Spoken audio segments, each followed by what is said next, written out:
Медиумите во Турција, каде годинава премиерот со сопругата и двете ќерки на годишен летен одмор, со особен интерес ја следеа прошетката на семејството Груевски низ Бодрум. Турските медиуми пишуваат дека по рекреативната прошетка, која траела речиси 1 час во калето во Бодрум, премиерот на Република Македонија прошетал и во чаршијата во градот.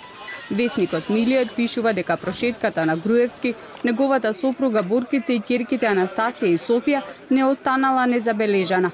Весникот наведува дека Груевски при разгледувањето продавници низ Бодрумската чаршија се однесувал опуштено и весело.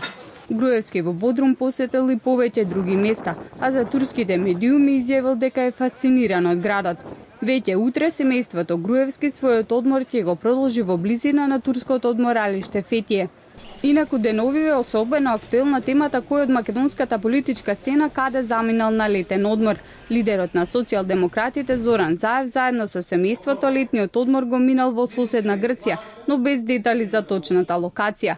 Порталот Нетпрес пак вчера објави каде одмараат дел од новинарите. Бранко Геровски, уредникот на Плюс Инфо, изјави дека летувал на еден од грчките острови, а самиот во колумна наведе дека патувал и во Русија.